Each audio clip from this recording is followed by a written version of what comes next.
હવે અહીંથી હવે ઉપર જઈએ છીએ. મંદિર છે ખોડિયારમાંનું. બાપુ હારે ઘડીક 2 મિનિટ વાત કરી છે. એમને સીધું છે કે ઉપર એક મંદિર છે તે ત્યાં અમે આંટો મારવી છીએ.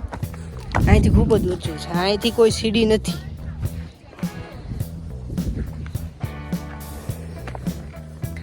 અહીંથી હાવ કાચો રસ્તો જ છે. આ કાચા રસ્તેથી ડુંગરની ઉપર ચડવાનો જે માર્ગ છે.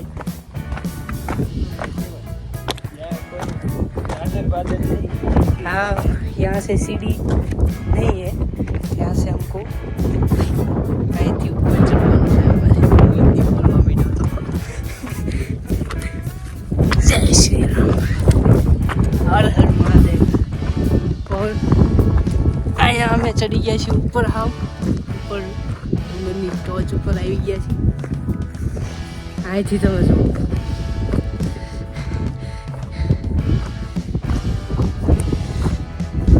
જે મંદિરનો જે ધૂણો છે એ ધૂણાની ઉપર જે જગ્યા છે ને એ અહીંથી જગ્યાએ જવાનો રસ્તો.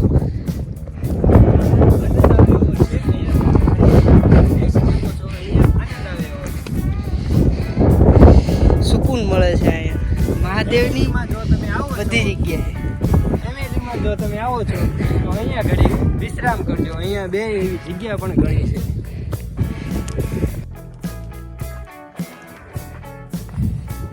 હવે ડુંગરની અમે આગળ જઈએ છીએ. કેમ છે કે જોઈ છે.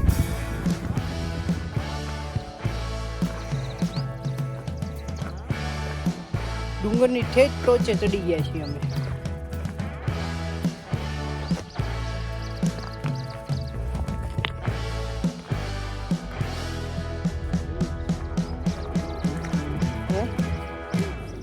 ખોડિયારમાંનું કીધું ને આ રહ્યું ને હું તો કયું એનાથી ઉપર છે. આ ધજાઈ હોય આમથી નો.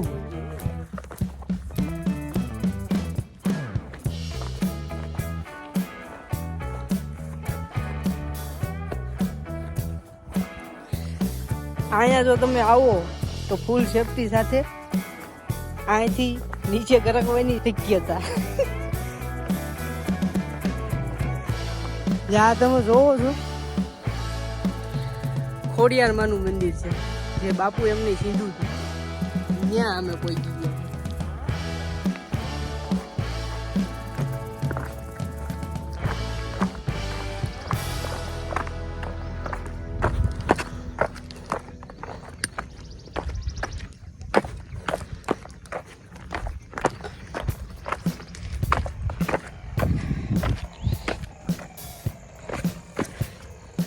તો થેન જય ખોડિયારમાં. ખોડિયાર મંદિરે અમે પહોંચી ગયા છીએ. ડુંગરની માથે જે છે જ્યાં ખોડિયાર મંદિર છે ને એમાં જો આ ત્રિશુલ છે ખોડિયારમાંનું.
बहुत ही खूबसूरत है और यहाँ से दूर दराज कुछ भी नहीं है।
કેટલી જૂના શિવલિંગ છે તમે જોવો.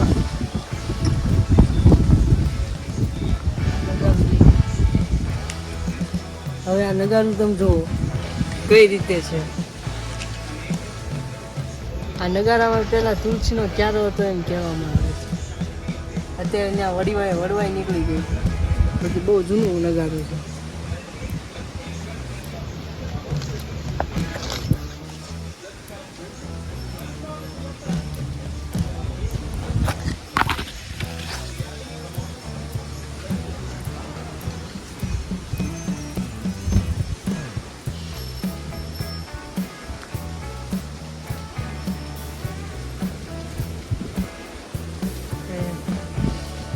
વડવાઈ છે એને અંદર મૂળિયા નાખી દીધેલા છે.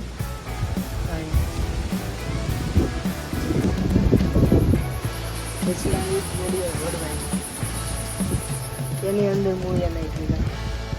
આવી ઘણી વડવાઈ છે જેને અંદર મૂળિયા નાખી દીધેલા.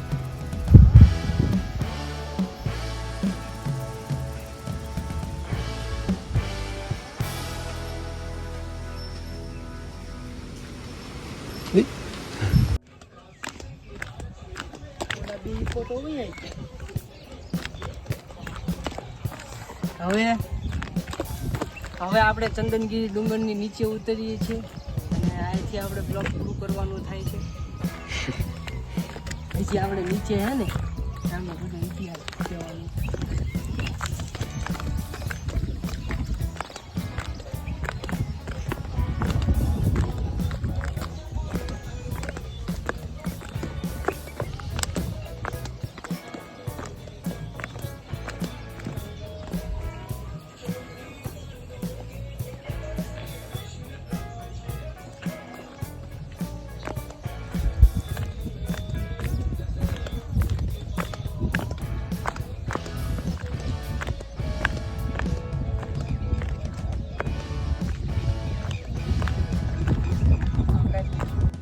અહીંયા આપણે વિડીયોને વિરામ આપીએ છીએ અને જો તમને આ વિડીયો ગમ્યો હોય તો લાઈક કરજો, શેર કરજો અને સબસ્ક્રાઈબ કરવાનું ભૂલતા નહીં.